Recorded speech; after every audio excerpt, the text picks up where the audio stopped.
امام کے قریب بیٹھنا. اللہ کے نبی صلی اللہ علیہ وسلم نے فرمایا ذکر میں حاضر ہوا کرو یعنی خطبہ میں، اور امام کے قریب بیٹھا کرو. بے شک آدمی دور ہوتا رہتا ہے حتیٰ کہ وہ جنت میں بھی پیچھے ہی ہوگا اگرچہ وہ اس میں داخل بھی ہو جائے. یہ تاخیر کی اتنی مذمت ہے. خاموشی سے خطبہ سننا یعنی بات نہیں کرنی چاہیے، کوئی اہم بات بھی نہیں پوچھنی چاہیے.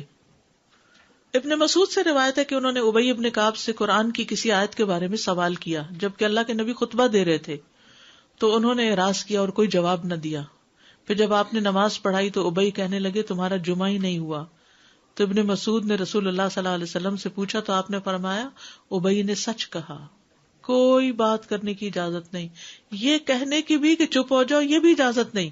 عبداللہ بن مسعود کہتے کہ جب امام جمعہ کے لیے آ گیا پھر تمہارا اپنے ساتھی سے یہ کہنا کہ خاموش رہو لغویت کے لیے کافی ہے. یہ بھی لغو بات ہے. کوئی لغو حرکت نہ کرنا، کنکریوں سے نہ کھیلنا، فون سے نہیں کھیلنا، میسجز چیک نہیں کرنا، انگلیوں میں انگلیاں ڈال کے پٹاخے نہیں بجانا، گوٹ مار کے نہیں بیٹھنا. گوٹ مار کے کیسے بیٹھتے ہیں؟ گھٹنے اوپر کر کے اور یوں ایسے گھٹنوں کے گرد ہاتھ ڈال کے. کئی دفعہ ایسے نظر آتا ہے کہ خطبے میں لوگ اس طرح بیٹھے ہوتے ہیں کیونکہ پتہ نہیں ہے. یعنی آپ چوکڑی مار سکتے ہیں. آپ سب سے افضل پوزیشن تو یہ ہے کہ جیسے نماز کے اتحیات میں ہم بیٹھتے ہیں، لیکن کچھ لوگ اس طرح بیٹھ نہیں سکتے، چلے کرسی بھی بیٹھ جائیں.